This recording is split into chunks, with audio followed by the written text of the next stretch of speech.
Bien fait. Shalom à tous. Nous continuons le cours sur le Sefer HaKuzari. Le problème, il est le suivant. C'est qu'on est, mamash, au cœur du livre.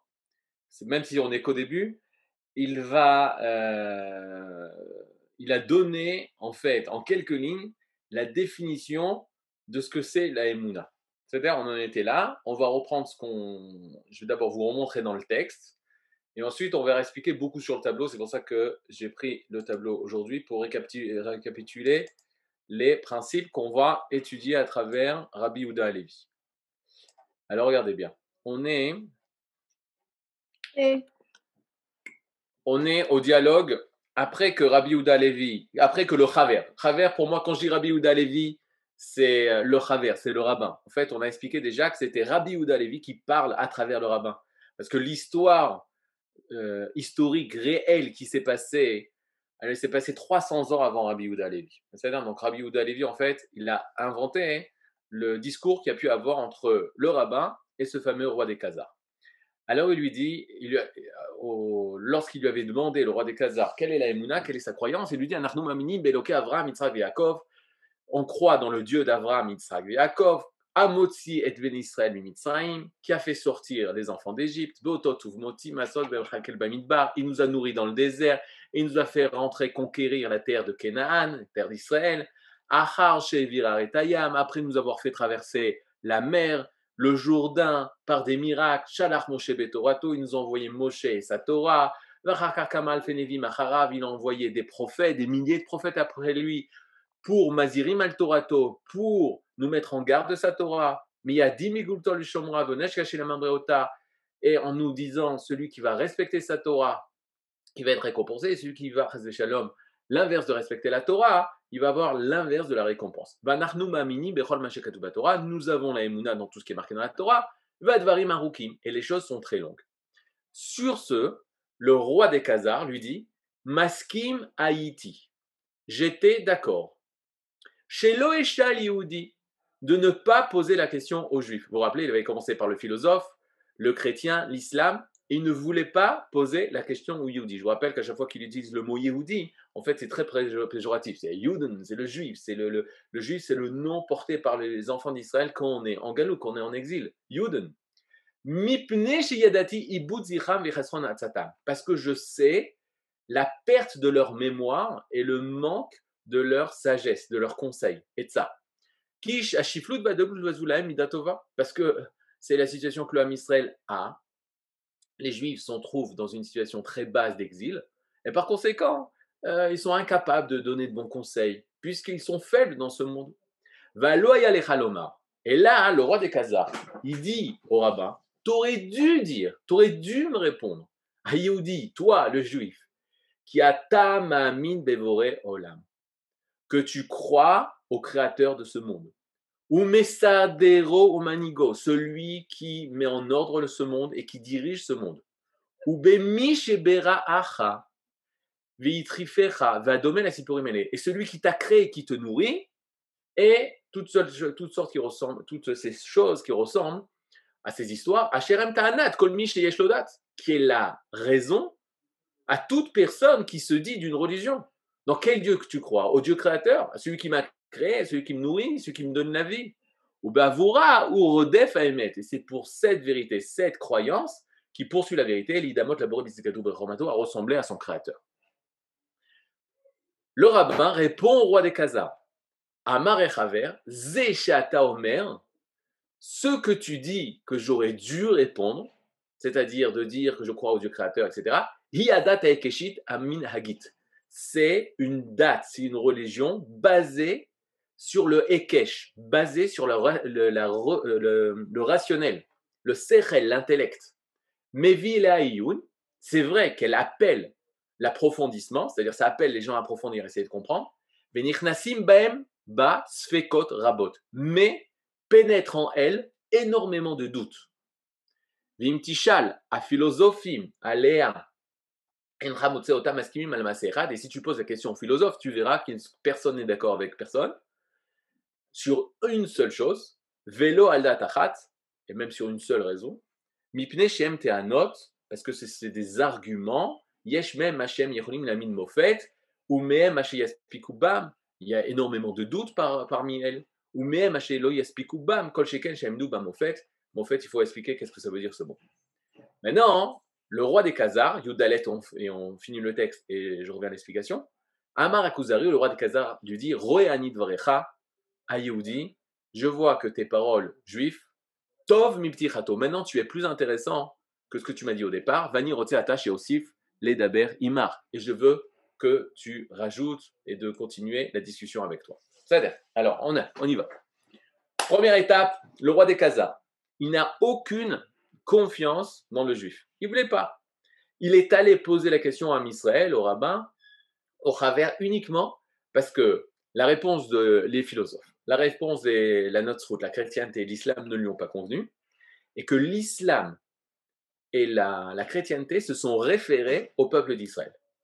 C'est-à-dire, il semblerait que ce soit le chemin que l'humanité va entreprendre. C'est-à-dire, ils vont chercher au niveau de l'intellect, ils vont chercher au niveau de la chrétienté, ils vont chercher au niveau de l'islam, et c'est seulement après que le peuple d'Israël pourra dire ce qu'il a à dire. Ken, oui. Ah, pourquoi il ne s'est pas dit Nboré ou Laï? Peut-être vous voyez ce que je veux dire ou pas? Ouais. Pourquoi il n'y a pas une Sugia Chilonite à Kadosh Baruch Hu Lokayam? Bien fait. Ça, c'était le premier cours, mais c'est directement en rapport avec ce qui va se passer là. Il ne peut pas dire ça parce que ça a été soumis par le philosophe qui lui a dit « Mais non, mais Dieu, il ne s'intéresse pas à toi. » Lui, qu'est-ce qu'il a répondu? Il a dit « Moi, j'ai vécu autre chose. Moi, j'ai vécu un rêve. » Ok, alors tu peux me faire un doctorat que Dieu ne s'intéresse pas, mais moi, j'ai vécu une expérience très particulière. Ça, c'est une couchée, une difficulté très grande. D'après Rabbi Yehuda Levi, une personne qui cherche la vérité, toute personne a vécu un rêve. Toute personne a rencontré quelque chose qui est au-delà de la vie matérielle, de la vie rationnelle. Il y a quelque chose qui est au-delà que j'ai difficulté à trouver des réponses rationnelles, justement. La chrétienté, elle va jusqu'au bout. Elle dit non, non, non, la Emouna, c'est irrationnel, totalement irrationnel. Tu peux rien comprendre. Et c'est comme ça qu'il faut l'accepter. L'islam se rapproche du rationnel, mais en étant très, très réducteur, puisqu'il dit le rationnel, c'est seulement à travers les textes en arabe, puisque c'est avec l'arabe que tu vas comprendre, etc. Donc c'est très, très, très réducteur. Mais il se rapproche du rationnel par rapport à la chrétienté qui est basée seulement sur l'émotion religieuse. Donc oui, il a vécu quelque chose. C'est ça qui le pousse. C'est ça qui le pousse dans sa recherche. Très fort. Ça veut dire que quoi? Que toute l'humanité, si elle cherche le Hémet, elle pourra y arriver. Même le roi des Khazars, il est arrivé au Rav et il va pouvoir arriver à la vérité. Maintenant, faites très attention. La vérité n'est pas de devenir juif. C'est-à-dire, la vérité, c'est pas que tous les goïms doivent se convertir. La vérité, c'est retrouver notre véritable émouna en tant que goï, en tant qu'Israël, en tant qu'être humain, retrouver la véritable émouna. Et ça, c'est Rabbi Yehuda Levi nous prend la main. Pourquoi il a fait un discours? Pour justement nous faire vivre l'histoire. Il nous fait vivre une histoire. De petit à petit, il a réussi à rattacher le roi des Khazars à une relation avec Hachem. C'est ça qui va réussir. C'est ce qu'on doit nous réussir dans ce texte-là. Alors on y va. Attention, c'est un peu compliqué. Maintenant, c'est vrai que de faire cours sur Zoom, pour nous, c'est difficile parce qu'en général, quand on a les élèves et qu'on voit les visages des élèves, quand on dit un visage, c'est panim. Alors il y a des gens, ils sont à la panim. Alors, il ne faut pas être à la panim en ce moment. Sur la face, ça veut dire pas bien. Mais quand on enseigne et qu'on voit les panimes, on sait qu'est-ce qui a été compris, qu'est-ce qui n'a pas été compris. Qu'est-ce qui a. C'est pas bécédaire et qu'est-ce qui est bécédaire. Qu'est-ce qui est bien et qu'est-ce qui n'est pas bien. C'est pour ça que si les personnes elles peuvent nous montrer vos visages, ça serait excellent. Panim vient du mot pnim. Pnim, ça veut dire l'intériorité. Donc à travers vos visages, on voit votre intériorité et nous, ça nous aide pour pouvoir mieux enseigner. Maintenant, regardez. Arrêtez-moi parce que chaque étape, elle est très très importante pour bien comprendre qu'on parle du même dictionnaire. C'est-à-dire, notre but, c'est véritablement comprendre la notion Emouna. Si on connaissait que veut dire Emouna, Aleph, Mem, Vav, Nun, He, pas besoin du livre du Kuzari même, on comprendrait tout dans sa profondeur. Or, Rabbi Yehuda Levi veut nous aider justement pour pouvoir appliquer et comprendre le mot Aleph, Mem, Vav, Nun, He. Le Rabbi Yehuda disait que c'est le livre essentiel de base, fondamental de Emouna. Or, on sait qu'il y a énormément d'autres, il y a beaucoup d'autres livres de Emouna. C'est-à-dire, je vous donne l'exemple, un livre que David adore, Chovat Alevavot. Chovot Alevavot, regardez le visage de David, ça fait plaisir de voir quand il y a un livre de Torah, Chiyur, sourire.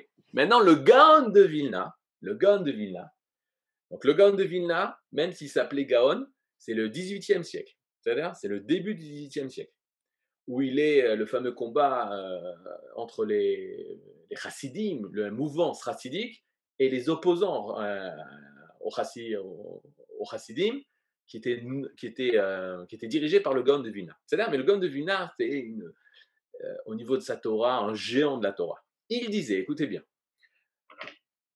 il avait l'habitude de dire, son élève écrit ce témoignage, que le Gaon de Vilna, on l'appelle Agon Rabbi Eliyahu, Agra,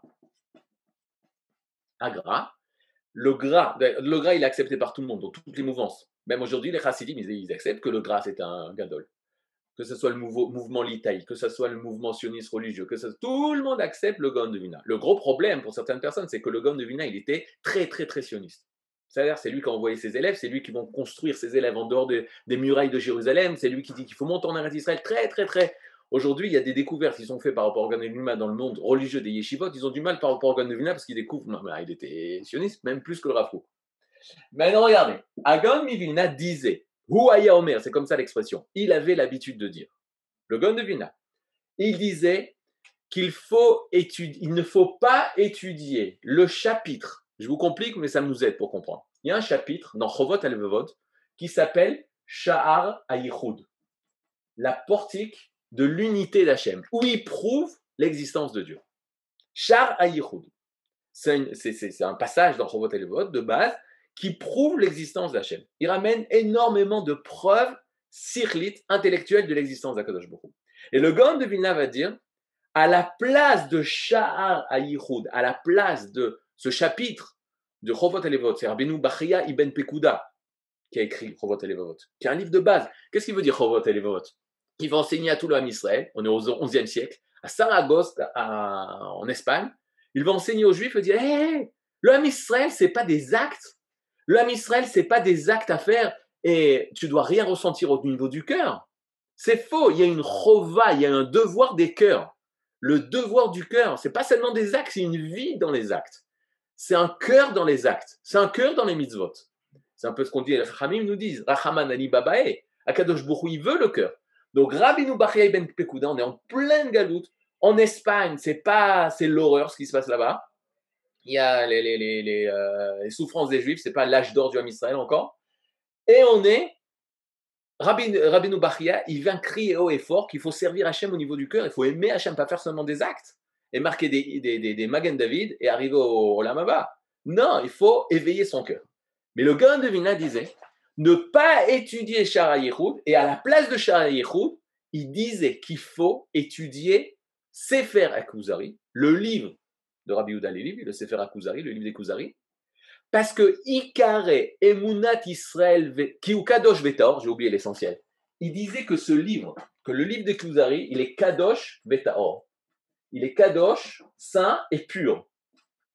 Ok, c'est qui dit ça? Le Gaon de Vilna qui dit ça.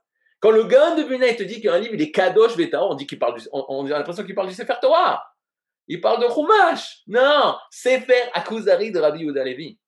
Il te dit Veikare est l'essentiel de Emunat Israël Vetorah, l'essentiel, les bases fondamentales de la Emunat d'Israël Vetorah et de la Torah dépendent de ce livre-là. Une fois, j'avais un ami qui étudiait dans des yeshivot, qui n'était pas dans la même mouvance où on étudiait. Il me dit, qu'est-ce que vous étudiez à l'yeshiva? J'ai dit, on étudie un livre que le Gaon de Vilna dit qu'il est Kadosh Vetaor et que l'essentiel de la Emunat d'Israël dépend de ce livre. Et quand je lui dis, tu sais quel livre de quoi on parle? Il fait, non, pas du tout. Je parlais de la Gemara. Je dis, oui, mais ce n'est pas de ce livre dont je parle, c'est Sefer HaKuzari. Et il n'avait jamais entendu parler. Il m'a dit, ah oui, j'ai entendu parler. Mais quoi, tu n'as jamais étudié? Un livre sur lequel le Gaon de Vilna n'a pas fait la promotion de tous les livres de Boussard et de tous les livres. Il a fait la promotion de 2 livres, Kuzari et Mesilat Yesharim. Le Kuzari et Mesilat Yesharim. Le Mesilat Yesharim, il dit, s'il était encore vivant, Ramchal j'irait à pied pour pouvoir acheter, embrasser le tzaddik qui a écrit Mesilat Yesharim. En parlant de Rabbi Moshe Chaim Lutzato. Donc vous, sur Yeshivat Online, vous êtes et Kuzari, et Mesilat Yesharim, et Derech Hashem, Baruch Hashem. On est gâtés. On est gâtés. Vous êtes gâtés, mamash, vous avez une chance. Bon, Hachem. Maintenant, regardez, pourquoi je vous dis tout ça? Parce qu'on a un problème. C'est quoi le problème? Pourquoi le Gaon de Vilna ne voulait pas Shara Yichud? Il ne voulait pas étudier Shara Yichud et il préférait, c'est pas il préférait, il disait il faut étudier le Kuzari parce que Rabbi Yehuda Levi, il nous fait rentrer directement dans le sujet de ce que c'est la Emouna et de ce qu'est pas la Emouna, dès son premier discours. Maintenant, comprenez, Rabbi Yehuda Levi, il donne dans le premier discours, quand le rabbin il parle, il donne tout ce qu'il veut dire, c'est concentré dans sa phrase, dans quatre mishpatim, dans quatre phrases, quatre lignes, et tout le livre va expliquer ces quatre lignes. C'est-à-dire, maintenant, ceux qui connaissent le Kuzari, le cinquième discours du Kuzari, il répète, il va réexpliquer ce qu'il voulait dire au début. Moi, je vais vous le faire en petite notion, de façon à pouvoir mieux digérer ce qu'il est en train de nous dire. Alors, regardez, on va expliquer qu'est-ce qui n'est pas la Emouna, mais malheureusement, on va avoir une difficulté de dire qu'est-ce que c'est véritablement. Et je vous donne un exemple. On est dans un monde où on est obligé de donner des définitions. Mais le problème de ce cours-là, je pouvais vous donner des définitions d'un triangle. C'est-à-dire, qu'est-ce que c'est un triangle? Qu'est-ce que c'est un carré? Qu'est-ce que c'est un triangle isocèle? Qu'est-ce que c'est H2O? Il y a beaucoup de choses dans ce monde où on peut donner des définitions. Mais il y a des choses, imaginez-vous que on m'avait demandé, essaye de leur expliquer ce qu'est le goût d'une pomme. C'est-à-dire, et là on arrive à une limitation au niveau des sens. C'est-à-dire, il y a des choses que si tu les expérimentes pas au niveau de tes sens, le rationnel, il est incapable de t'amener ça. Ben, sachez que tous les livres de Emouna, tous les livres de Yirat Shamayim, comme le Ramchal, comme Yisraël Desharim, comme le Sefer d'Emouna, aussi le Gaon de Vilna, mais Rabbi Yehuda Levi ou le Maharal de Prague, ils essayent, avec des mots rationnels, de nous expliquer ce qui est au-delà du rationnel. C'est une tâche qui est très, très, très difficile. Mais eux, ils nous aident avec des phrases rationnelles de nous faire vivre, de nous faire dévoiler des choses qui sont au-delà du rationnel. Au-delà du rationnel, ça ne veut pas dire contre le rationnel. On va l'étudier. Au contraire, on va devoir utiliser notre sechel, mais pour découvrir des choses beaucoup plus profondes qui dépassent le sechel. Donc on y va. Les mots, il faut tout de suite aller de l'autre côté. Il faut tout de suite passer au-delà des mots. Les mots, c'est très, très, très, très... ça limite énormément. Mais on est obligé, parce qu'on a des mots pour parler, on n'a pas autre chose. C'est-à-dire, on n'est pas au niveau de prophète. Prophète, il y a autre chose, mais pour l'instant, on n'y est pas. Maintenant, regardez. On avait parlé que le mot Emouna vient du mot Amen. C'est-à-dire, et on a dit que Amen et Metz, c'est le même mot. C'est-à-dire, pour la preuve, je ne reviens pas là-dessus, mais c'est important. Amen et Metz, c'est vérité. C'est-à-dire que quand on parle de Emouna, on parle de vérité à 1000%. La deuxième chose qu'on avait dit, on a dit beaucoup de choses, mais regardez par rapport à ce que je veux, par rapport à avancer. Les hamin, c'est un verbe actif. On avait expliqué que de la même façon qu'on dit manger, les rôles, faire manger, nourrir, c'est les ha'achil, c'est un if-il. C'est la troisième famille. C'est-à-dire, par conséquent, on a compris qu'on ne pouvait pas dire que les hamin, c'est croire, parce que croire, c'est passif. Donc, il est clair que les hamin ne veut pas dire croire. Maintenant, ne sortez pas du cours et vous vous battez dans les rues de Jérusalem à dire les hamin, ça ne veut pas dire croire. Non, les hamin, on ne va pas changer la rue. Dans la rue, quand on dit ta'amini, c'est crois-moi. C'est-à-dire, quand un Israélien il te dit les hamin, dans sa tête, c'est croire. Mais nous, ce qu'on veut comprendre, c'est qu'est-ce que la Torah nous demande quand il nous demande de la hamin b'Hashem, d'avoir la émouna en Hachem. Mais la première des choses qu'il faut comprendre, que c'est faire quelque chose. Faire quelque chose, c'est actif. C'est un verbe actif, forcément, la hamin. Est-ce qu'au niveau de l'ivrite, vous avez réussi? Les rôles, les ha'achil. C'est-à-dire manger, faire manger. Quand il y a les ha, avec un et au début du mot, suivi par un patar et suivi par un i, les ha, c'est faire quelque chose. Il a fait. Maintenant, sur cette base, si on dit que les hamin, c'est pas je crois en Dieu, moi je veux comprendre quelles sont les choses, c'est-à-dire qui existent dans l'homme, qui me permettent de connaître les choses qui sont à l'extérieur de l'homme. Alors, quand on répond à cette question, la réponse, elle est relativement simple. Regardez bien. L'homme, il a plusieurs façons, plusieurs possibilités de connaître le monde extérieur. Première des choses, c'est grâce au mohar, au cerveau, on va appeler le mohar, c'est un cerveau, qui permet au sechel de se dévoiler, à l'intellect de se dévoiler. C'est-à-dire, le mohar, c'est le keli, le mohar, c'est on appelle le keli, l'ustensile, le moyen, et ça c'est le mohar. Et le sechel, c'est ce qui se dévoile dans ce keli-là, ce qui se dévoile, ce qui se réalise grâce au mohar. Si chas shalom, l'homme a un problème dans le mohar, le sechel sera manquant, il y aura un problème au niveau du sechel. Mais bon, Hachem, une personne, elle a un mohar qu'il faut, et le sechel il peut arriver à penser, déduire, induction, déduction, faire les péoulotes, les opérations de l'intellect, du sechel. En effet, une des manières, il y a plusieurs manières, mais une des manières d'arriver à connaître les choses, les phénomènes extérieurs à nous, ou même à l'intérieur de nous, c'est grâce à notre intellect. C'est une des manières. Une autre manière de connaître les choses qui sont à l'extérieur de nous, là je vais mettre deux choses en même temps, c'est le regesh. Regesh, c'est le côté émotion, plus les chushim, les sens, les cinq sens. C'est-à-dire, une autre manière pour pouvoir arriver à connaître les choses extérieures, c'est ce que je vois, c'est ce que j'entends, c'est ce que je ressens. Ça, c'est des choses qui me relient au monde extérieur. Grâce aux yeux, je vois ce qui m'entoure. Grâce au toucher, j'arrive à comprendre ce que sont les choses, que ça, c'est quelque chose de lisse, que je vous vois derrière un écran, est-ce que vous existez ou pas. En tout cas, je vois les photons, les électrons, ce que vous voulez. Vous êtes comme ça. C'est comme ça que vous apparaissez à moi. C'est-à-dire, donc, il est clair que si j'arrive à connaître par l'intellect, ou j'arrive à connaître par les émotions, ou par mes cinq sens, alors j'arrive à connaître quelque chose de nouveau, quelque chose que je ne savais pas qui existait. Je vois la chose que je ne savais pas qui existait. Maintenant, elle existe. Elle fait partie de ma vie, etc. J'arrive à comprendre quelque chose de nouveau. Ça fait partie de ma vie. Il y a fait même. Est-ce que jusque-là, vous me suivez? Razak. Maintenant, regardez. Lorsque je donne un cours je veux donner justement un cours à la yeshiva, comprenez, avant de commencer à parler ça avec les élèves, je ne parle jamais. Les élèves, ils commencent en Elul, ça veut dire en août-septembre. Je ne parle de ça qu'après Pessah. C'est-à-dire, tellement, il faut être prêt pour pouvoir essayer de comprendre ce monde. Je ne parle pas par rapport à vous, mais quand on prend des jeunes de 17, 18 ans, très difficile d'arriver à comprendre cette notion d'Emouna. Une fois, j'ai dit, eux, ils sont très, très, très, très profonds, etc. Je sais pas ce qui se passe. Tant que j'avais pas, en fait, je vous dis le secret, tant qu'on n'avait pas passé Yom Ha'atzmaut, Pesach et Yom Ha'atzmaut, ça ne marchait pas. Je sais pas pourquoi. Kadosh Baruch Hu, il fait les choses comme ça. Tant qu'on n'avait pas passé Yom Ha'atzmaut, Yom Yerushalayim, ils n'arrivaient pas à comprendre qu'est-ce que Rabbi Yehuda Levi voulait dire. Alors regardez bien. Non, c'est pour ça que je vous dis, pas tout va être compris. On est ensemble pour un bon bout de temps, Bezrat Hashem.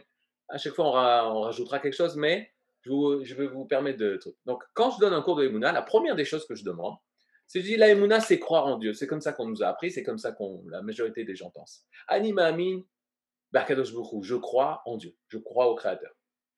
Et là, je demande, d'où est-ce que vous savez, d'où est-ce qu'on sait véritablement que l'existence de Dieu? D'où est-ce qu'on sait? Et là, hein, automatiquement, le public se divise en deux. Hommes et femmes.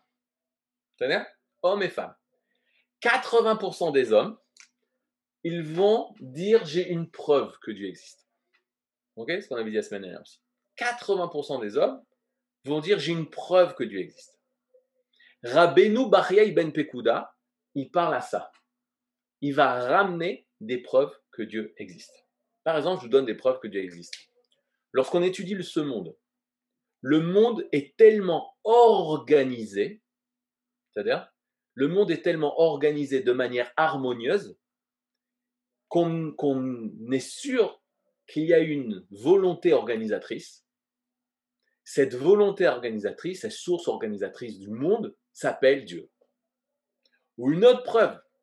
Il ne peut pas avoir d'horloge sans horloger, il ne peut pas avoir d'iPhone sans Steve Jobs. Forcément, le monde a son créateur. C'est-à-dire, tout ça, c'est des preuves, en passant, ramenées aussi par nos rachamim, ramenées par nos sages. Rabbeinu Bachya ben Kuda, il va ramener ça. Il va dire, tu ne peux pas jeter comme ça des lettres et ça forme des mots, des phrases avec un sens. Tu jettes au hasard des lettres par terre, sur le sol. Il ne va pas avoir des phrases et des mots. Donc forcément, le monde, il est tellement organisé, c'est sûr qu'il y a une pensée organisatrice. Maintenant, faites très attention. Quand nos sages nous disent ça, il faut savoir à qui ils parlent et pourquoi ils disent ça. C'est-à-dire, là, c'est ce que je vais essayer d'expliquer. Mais chez les Goïms, on a trouvé. Et Descartes, il va parler de l'idée de la perfection existe en nous, donc forcément, la perfection existe, donc Dieu. Dieu est la perfection. Il y a plein de choses comme ça, de preuves qui ont été données. Je me rappelle une histoire. Nirali, je ne sais plus quel Vatican, avait invité Stephen Hawking, ok, celui qui est décédé, un grand génie, etc., pour prouver, alors je ne sais pas pour quelle erreur il y a eu, mais en fait, il y a eu une erreur. Il l'a emmené pour prouver l'existence de Dieu. Il a emmené 92 preuves que Dieu n'existe pas. Donc, ils étaient un peu déçus. Mais le Sechel peut nous aider à prouver l'existence de Dieu. Donc, les hommes, ils se tournent vers ça. J'avais un élève, comme je vous ai dit, sans citer le Rav, peut-être pas bien citer le Rav, il dit, moi, je ne sais pas, mais il y a un Rav à Jérusalem, il a la preuve que Dieu existe. Même cet élève, ça le rassurait de savoir qu'il y avait une preuve logique que Dieu existe. Lui, il ne la connaît pas, c'est pas grave. Les sages, ils le savent, ça me rassure. C'est-à-dire, à tel point, l'homme, c'est très important pour lui de mettre en avant le Sechel. Les femmes, elles sont très vexées quand je pose cette question. Je dis, mais d'où vous savez? Et elles me répondent, je le sens. Comment vous osez poser une question comme ça? Ani Margisha, je ressens la présence d'Hachem. C'est-à-dire? Donc, 80% des fans mettent le régachant. Maintenant, c'est totalement au niveau quotient intellectuel, ça ne veut rien dire. C'est-à-dire une personne. Ah, mais on peut marier les deux, Rav. Oui, on peut marier les deux. Même en tant que femme, on peut comprendre le sechel, le regesh aussi. Sentir bereg. Bien fait, on peut comprendre. Mais qu'est-ce qui est important pour dire Animar Gisha? Une autre femme, elle peut être QI d'Einstein, mais le regesh est toujours dominant. Un homme, il peut être avoir des regachos, d'être un artiste, etc. Mais son sechel, il cherche à comprendre les choses malgré tout. C'est-à-dire, c'est comme ça que l'homme et la femme, ils ont été faits, même s'il y a des gens qui veulent essayer de changer ça. C'est vrai qu'il y a des exceptions, Annie le remet. C'est pour ça que c'est un rapport de 80%, 20%. Maintenant, regardez bien. Il va y avoir un problème. Quels sont les problèmes si ma emuna est la conclusion du sechel ou si ma emuna est la conclusion du regesh? Il va y avoir beaucoup de problèmes. Alors venez, on commence par le sechel. Je peux effacer là, c'est bien?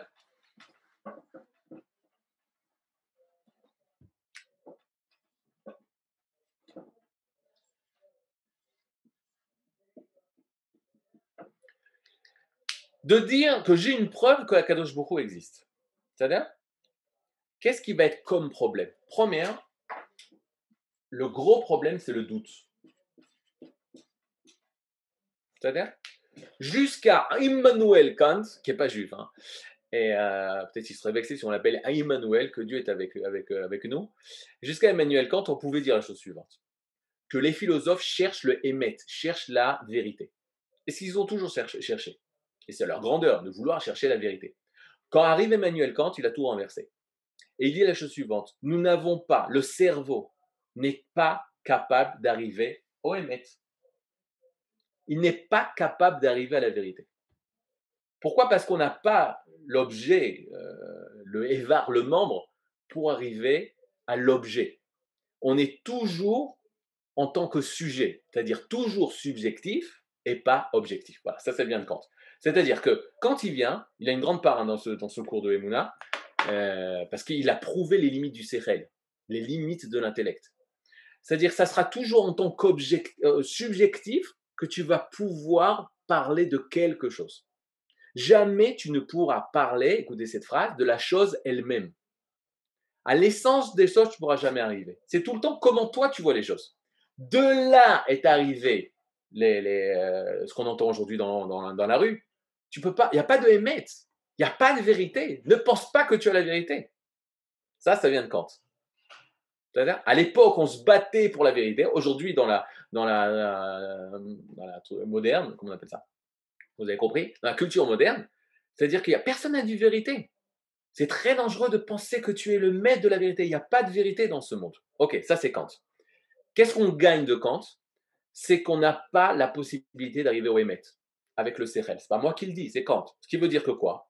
Qu'une personne qui va arriver à la Emouna par le Sechel, par l'intellect, c'est pas de la Emouna. Parce que la Emouna, on a dit, c'est du Hémet à 1000%. Or, le Sechel ne peut pas arriver au Hémet. Je vous donne une autre forme de comprendre ça. Toute proposition ou toute preuve appelle sa preuve contraire. Les philosophes, ils ont dit ça. Tout le temps, quand une personne va donner une théorie, ça appelle les contre-théories. Même, comment il s'appelle, Darwin, lorsqu'il a fait sa théorie, la théorie de l'évolution, alors il y a eu plein de marlocotes par rapport à comment ça se passe. Lui pensait qu'il y avait une évolution comment ça s'appelle, c'est-à-dire que d'un être, il pourrait avoir d'autres sortes. La majorité des scientifiques ne sont pas d'accord. Il n'y a pas entre les espèces. Il y a dans l'espèce, il y a une évolution, mais entre espèces, qu'il y a un être commun, on n'a pas un être commun. C'est-à-dire Maintenant, qu'est-ce que ça veut dire? Très important, le Sechel éveille le doute. On ne peut pas arriver au Hémet.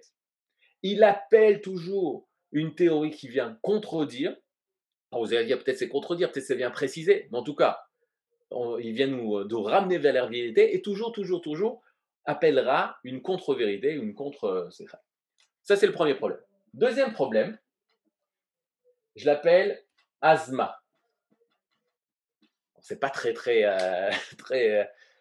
poli de dire ça. Asma, ça veut dire, ok, tu m'as prouvé que Dieu existe. Asma, alors quoi? Vous savez combien sur Terre il y a des personnes qui ont une preuve, ou comme je dis, qui pensent que Dieu existe? Alors, c'est ça l'Emouna?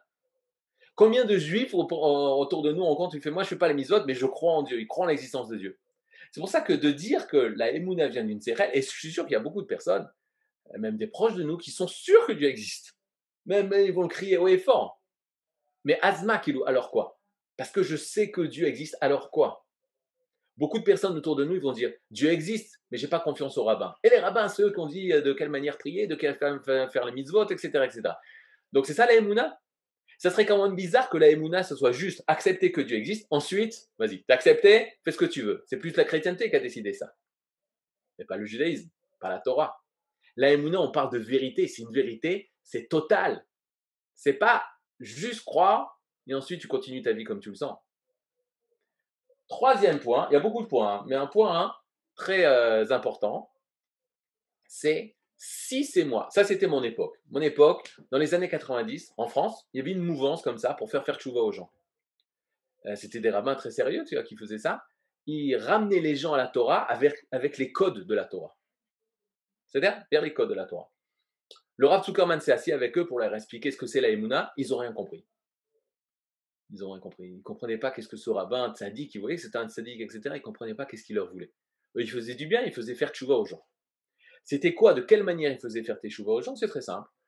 Très simple. C'était fort. Ils prenaient un texte de Torah et ils leur montraient avec des codes, c'est-à-dire des décalages entre les lettres et des décalages constants. Toutes les 10 lettres, tu arrives à faire un mot dans la Torah et tu trouvais des choses extraordinaires. Ils ont découvert beaucoup de choses sur la Shoah, ils ont découvert beaucoup de secrets qui sont révélés. Les gens disent, waouh, le livre de la Torah, c'est vrai. Donc, qu'est-ce qu'ils arrivaient à faire, ce mouvement-là? Écoutez, regardez cette phrase. Ils arrivaient à faire que 1 plus 1 égale Dieu. C'est-à-dire, 1 plus 1 est égal à Dieu. C'est-à-dire, tu venais avant le Shabbat, on te demande, tu crois en Dieu? Non. Tu sortais après le Shabbat, c'est un Shabbat séminaire, tu crois en Dieu? Ah ben oui, c'est sûr, on me l'a prouvé là. Il n'y a pas photo, c'est sûr qu'il existe. C'est fou. Mais qu'est-ce qui est bizarre? C'est qu'ils ont découvert après, beaucoup plus tard, que qui c'est qui avait inventé cette méthode? C'était un prêtre tchécoslovaque ou je sais quoi. C'est-à-dire, ça venait pas de la Torah, ça. Moi, ça me dérange de devoir utiliser des choses qui sont à l'extérieur de la Torah pour me rattacher à Dieu. Vous sentez le truc? C'est-à-dire qu'on t'emmène un grand scientifique japonais ou chinois. Avant, je disais, on n'a rien contre les Chinois, mais là, peut-être on a des choses contre le Chinois, je ne sais pas. Il va me donner, il va m'expliquer comment l'œil est extraordinairement construit, de quelle manière. À la fin, le rabbin, il arrive, il dit, ben, vous croyez que c'est par hasard, ça? C'est Dieu qui a mis cette sagesse. C'est pas par hasard, c'est pas possible. Et grâce au professeur de Jiang Kong, j'arrive à croire vraiment en Dieu. Ouais, j'arrive. Pourquoi tu. Et les textes de la Torah, non? Premier problème. Deuxième problème, viendra une personne, il te prouvera que tu peux faire ça aussi dans les écrits de Pascal. Et c'est ce qui a été fait, ce qui a été démontré par des grands mathématiciens, que ces codes de la Torah, on peut le faire aussi ailleurs. Et que c'est pas si truc. Et là, au même moment où 1 plus 1 est égal à Dieu, on te dit non, c'est faux. Donc chaque preuve ou chaque émouna, croyance que tu vas arriver à Dieu, c'est tout le temps fébrile. Pourquoi? Parce que viendra une contre-preuve. Elle te détruira tout ton monde de émouna. C'est-à-dire une autre chose que 1 plus 1 est égal à Dieu, et là je pense que c'est la chose la plus difficile. C'est moi qui ai créé Dieu. D'un côté c'est pas mal, mais j'ai un problème, c'est moi qui l'ai inventé. Où je l'ai inventé? Là. Je l'ai inventé ici. Avant je pensais qu'il n'existait pas. Maintenant je lui ai fait une tova, je lui ai fait une faveur. Ah oui, tu existes. Où tu existes? Ici. Donc il y a un problème. Je pense que ça frôle la Vodazara, mais bon, on ne va pas dire du mal de Israël. Si c'est une personne, sa émouna, elle est basée sur ça. Ça va? Donc, beaucoup de choses font que c'est bizarre que la émouna, ça sera une conclusion du Sérel. Ah oui, une chose aussi, moi je ne suis pas intelligent. Si c'est le Sérel, ça veut dire que la émouna serait réservée au génie. Ça, c'est inacceptable, une chose comme ça. Inacceptable. Que la émouna soit réservée à une high society. Comme les chrétiens vont dire, c'est réservé à l'émotion religieuse. Soit tu l'as ou soit tu l'as pas. L'émotion religieuse. Si j'ai pas d'émotion, comment vont faire nos frères Ashkenaz si c'était seulement au niveau émotif? Ça va être très difficile. Mais non. Donc tout ça pour vous dire que je vais commencer la phrase du Rav Kook. Le Rav Kook dans Orot Haemuna va dire Haemuna ena lo sechel. La Haemuna, ce n'est pas du sechel. Je comprends mieux le Rav Kook maintenant. La Haemuna, il dit ce n'est pas du sechel. Ce n'est pas la conclusion du sechel. C'est bon? Est-ce que vous avez des questions? Non. Alors je continue. Alors peut-être que la Haemuna, si ce n'est pas du sechel, la Haemuna viendrait du regesh, des sentiments, l'émotion. Plus, je rajoute, mais c'est très proche, Chushim, les sens. Les 5 sens. Voilà, c'est clair que c'est difficile. Pourquoi? Personne n'a vu Dieu. Ok? Moi, je vais vous décevoir, je ne l'ai pas entendu. Ça a l'air senti, à part le couscous de ma mère, Zichron Livracha, je ne l'ai pas senti. Touché, non plus. Ça a l'air, donc, si on cherche à Kadosh Baruch Hu au niveau des sens, c'est impossible. Si on cherche à Kadosh Baruch Hu au niveau du regesh, je ressens sa présence. Ok, je suis prêt à discuter. Mais il y a un gros problème. Premier, venez maintenant que vous êtes dedans. Premier problème, c'est très très très personnel. Ce que je ressens, est-ce que tu ressens? Toi, tu as grandi dans une maison religieuse, moi non. Toi, tu as été éduqué dans ça, moi non. Ça veut dire que la Emouna est réservée seulement aux personnes qui sont dedans. Alors que moi, je cherche ça. Le roi des Khazars peut dire, moi je cherche. Et c'est fermé à moi parce que je n'ai pas grandi dans ça. Deuxième étape, Regesh. Tu me dis le Regesh. Mais alors c'est clair que c'est loin de la vérité.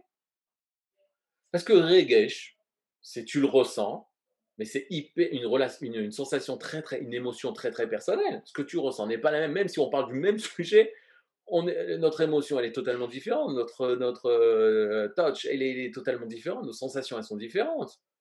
Donc on ne peut pas dire que le regesh c'est loin, mais très très loin de l'objectivité, du émet. Et encore une fois, tu sais, toi tu ressens, ben, je t'envie. Je t'envie. Moi je ne ressens pas. Shalom, Shabbat Shalom. Toi tu restes dans ton Shabbat, moi je peux prendre la voiture Shabbat. Pourquoi? Parce que, haute femme, je respecte, hein. Je respecte les religieux. Toi tu as ça, moi je ne l'ai pas. Et ça veut dire que la Emouna est réservée à certaines personnes, à des personnes qui ont une certaine sensation, une certaine sensibilité. Ça, c'est pas possible. C'est-à-dire, par conséquent, on arrive à quelque chose de très très simple. que, très simple, une fois que le Rav Kook l'a dit, il dit Aemuna, la Emuna, Ena, elle n'est pas. Ena, elle n'est pas. Lo Sechel, Velo Regesh. Ça, c'est une phrase que tout le monde connaît en Israël, de la mouvance du Bnei Akiva. Il l'a entendu à l'âge de 14 ans. Et comme a dit un de mes rabbinim, le Youssef Ben Shushan, l'avoir entendu à 14-15 ans, après à 18 ans, quand tu es à la yeshiva, tu ne veux plus l'entendre. Et des fois, c'est dommage de donner des enseignements à des jeunes qui sont trop élevés ou trop sous la forme de campagne électorale. C'est une phrase très très profonde, cette phrase-là. Il faut faire attention de quelle manière, à qui dire, dans quelle manière dire et surtout expliquer. Alors le Rav commence en disant Aemuna ena lo sechel velo regesh. La Emuna, elle est ni sechel ni regesh. On aurait tendance à dire que la phrase d'après, je ne vous la dévoile pas la phrase d'après, mais la phrase d'après, elle dit la fusion entre les deux. La réponse, non. Quand le Rav dit c'est ni sechel ni regesh, c'est même pas ensemble. C'est pas sechel et pas regesh du tout. Et là, on arrive à un problème. C'est toutes les choses, comme je vous ai dit au départ, qu'on arrive à connaître, c'est seulement parce qu'on arrive à les étudier intellectuellement, rationnellement, ou à les voir, les entendre, les sentir. Est-ce que j'ai quelque chose en moi qui me permet de rencontrer autre chose, quelque chose de connaître un phénomène, de connaître quelque chose qui est en dehors du sechel et du regesh? C'est quoi cette chose-là? Alors réponse. La chose. Non, mais c'est quoi mon moyen de connaissance? Alors réponse. Alors vous allez dire, attention. Hein, moi, j'ai dit transmission. Alors, la transmission, ça où ça? Ouais, la transmission, ça va se réveiller dans le sechel, des fois, ça va se réveiller dans le regesh. dans les couscous ou dans les limoud. C'est la neshama qui ressent ça. Maintenant, regardez bien.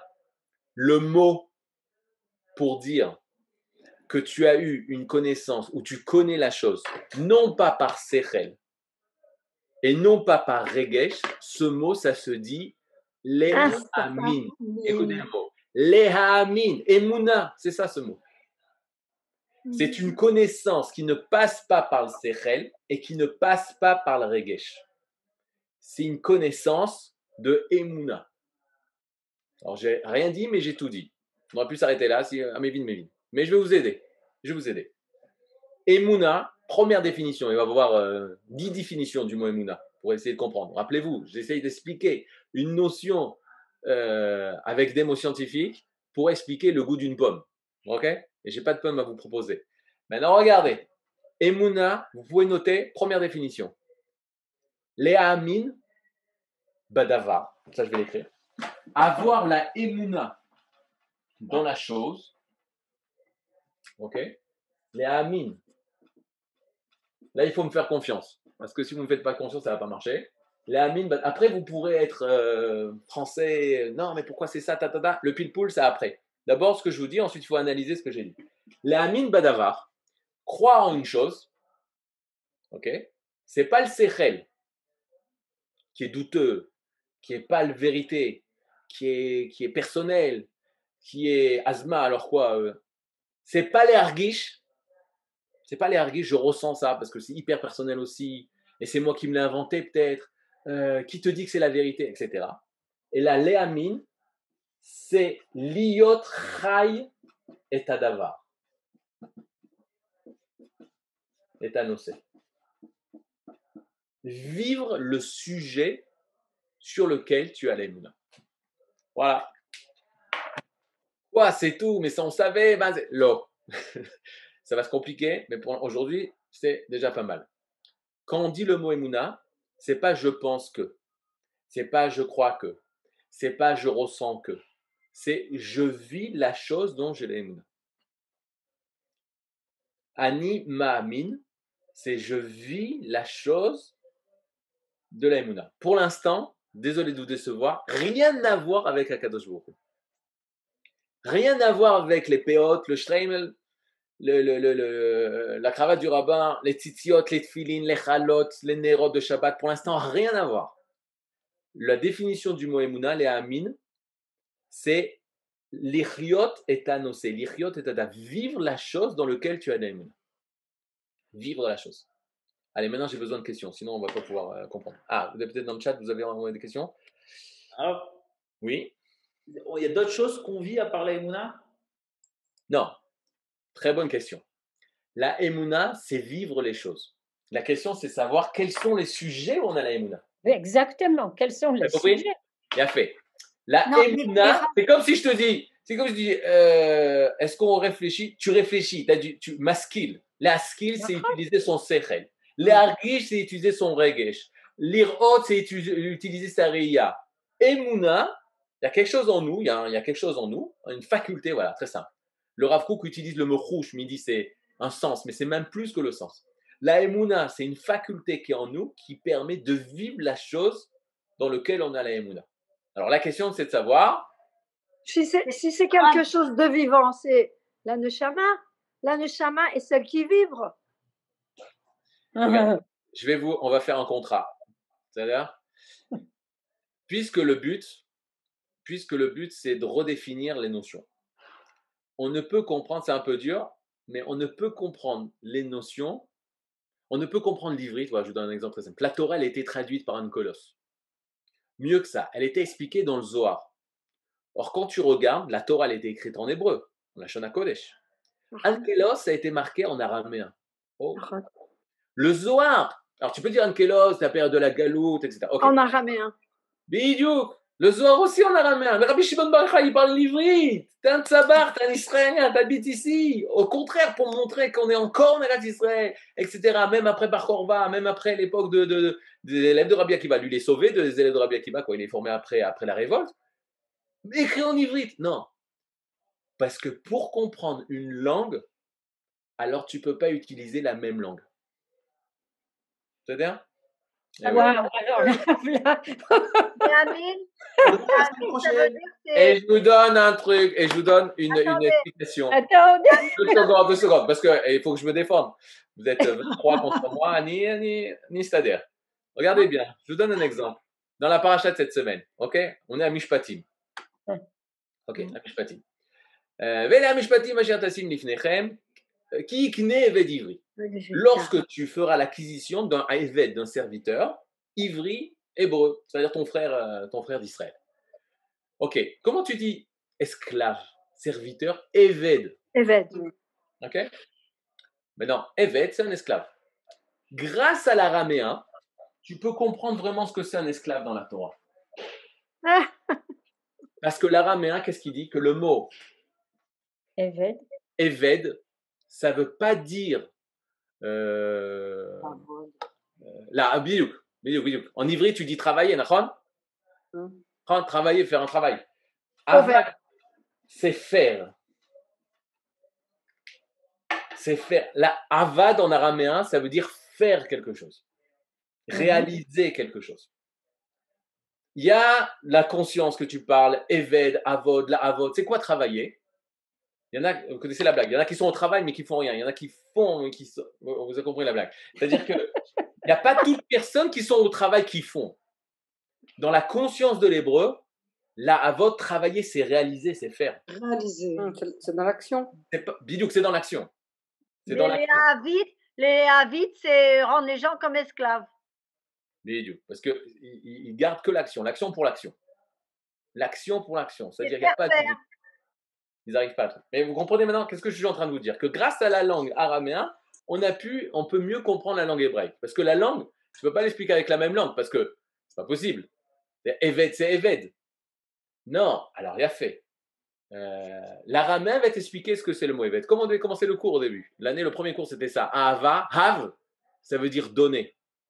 Le mot Ahava qui veut dire aimer, c'est l'exemple courant, mais c'est très important. Le mot Ahava qui veut dire aimer vient du mot Hav en araméen qui veut dire donner. Donc voilà, aimer c'est donner. Aimer c'est donner. Mais ça, tu peux le comprendre de l'autre langue, de l'araméen. Mais comment font les enfants, Rav Partouche? Ils n'ont pas une autre langue. Donc ils voient au début. La connexion. Non. Au niveau des définitions, il y a beaucoup de choses qui sont erronées. Ils n'arrivent pas aux définitions, ils n'arrivent pas à comprendre. Ils vivent certaines choses, ils n'arrivent pas à donner de nom. On ne peut pas faire un doctorat à un enfant. Il arrive au niveau des mots et tout ça, il a des difficultés. Maintenant, regardez. Pourquoi je vous voulais dis ça? rappeler Alors, une c'est quoi le question. contrat? 2 secondes, Michela, j'étais par rapport à Neshama. À chaque fois que je pose la question aux élèves, ils me disent Neshama, Torah, Akadosh Bokhu. Là, on efface tout. Là, on efface tout. C'est-à-dire, parce qu'on veut redéfinir toutes ces notions-là de Torah, d'Akadosh Bokhu, etc. Donc, il vaut mieux utiliser des choses. Neshama, je vais vous décevoir, mais je ne sais pas ce que c'est. Bon, c'est facile de dire je ne sais pas ce que c'est parce que c'est Chelek, Lokam, Imal, Mamash. Donc, c'est facile de dire je ne sais pas. Neshama, c'est ce qui nous fait vivre. Bien La fait. Neshima, c'est בסדר, the breath of life. נכון, אני מסכים. Il y a Neshima et Neshama. C'est deux mots Mais c'est le même mot, Neshima Non, et Neshama. je n'ai pas dit qu'il n'y a pas de rapport. Mais on va essayer de donner ma mâche toutes les étapes. Ne vous inquiétez pas, on va arriver à ça. Mais Moi, pour ce que je l'instant, voulais vous dire, l'échelle, je hein. voulais vous dire, Rav Partout, oui, je voulais vous dire que en fait, ce que vous dites, c'est que la Emouna, c'est en fait une expérience. voilà, exactement. C'est ça, oui.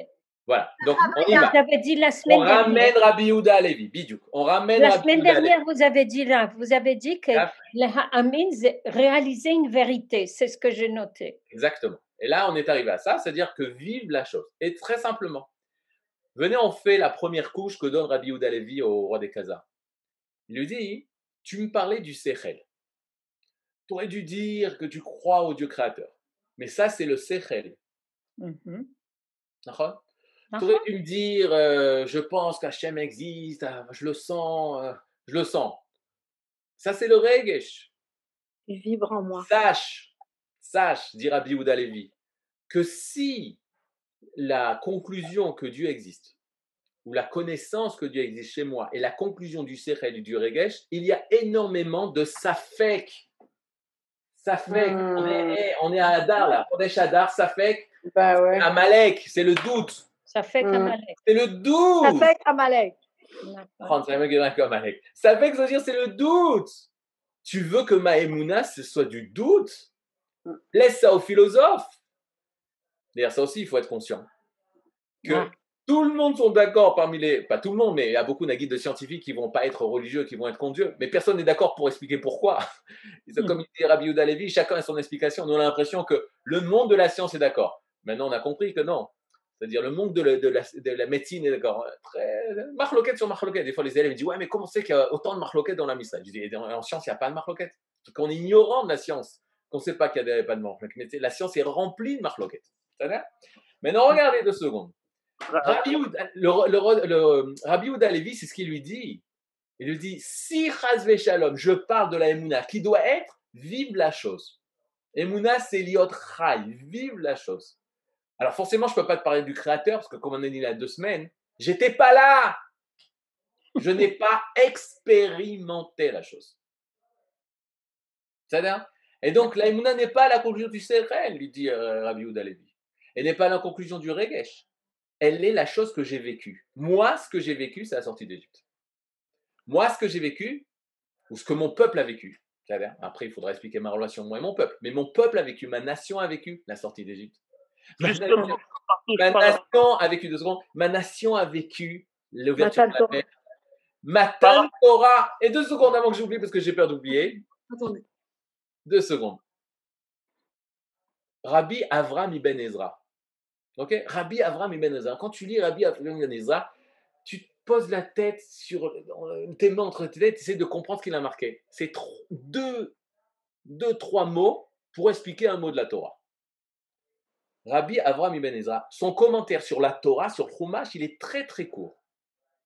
Le seul endroit où il t'a mis 3 pages pour expliquer, c'est cette semaine, Parashat Yitro, sur la première parole que Kadosh Baruch Hu nous a dit, Anochi Hashem Elokecha Asher Hotzitzicha Me'eretz Mitzrayim, je suis l'Éternel ton Dieu qui t'a fait sortir d'Égypte. Et qu'est-ce qu'il dit?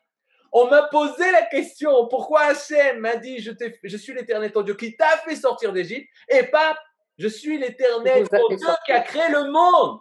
Mais qui c'est qui lui a posé la question? C'est Rabbi Yehuda Alevi. Rabbi Yehuda Alevi, c'était son beau-frère ou son beau-père, on ne sait pas très bien.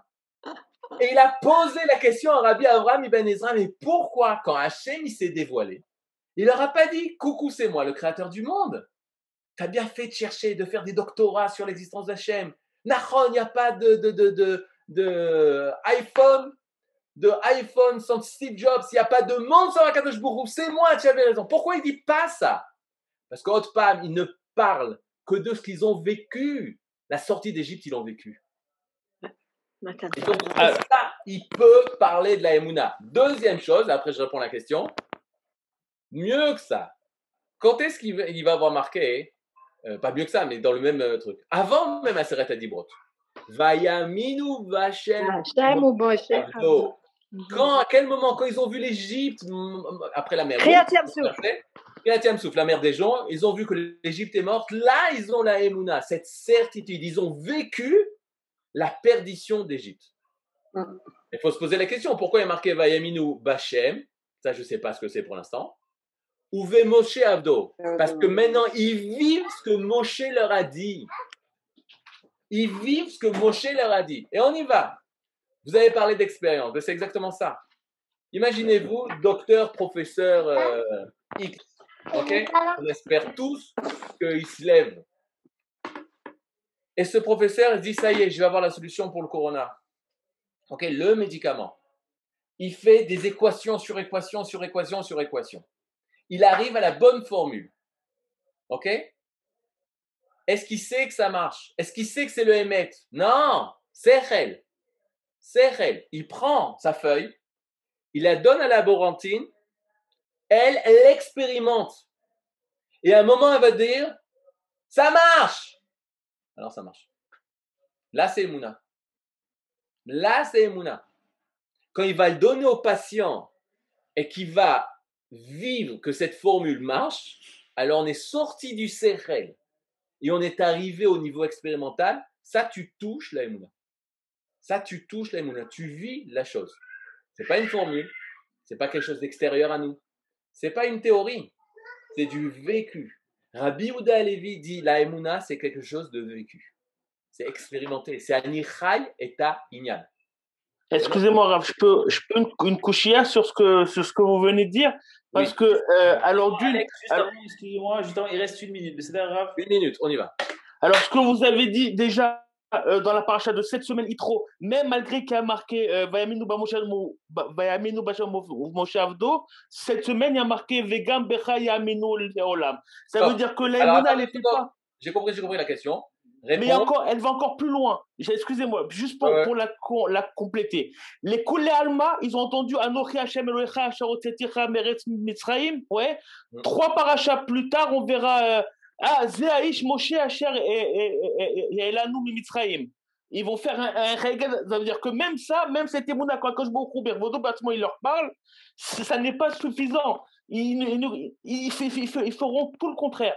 Il y a fait. Maintenant, attention, nous, on va dire, attention. Première étape.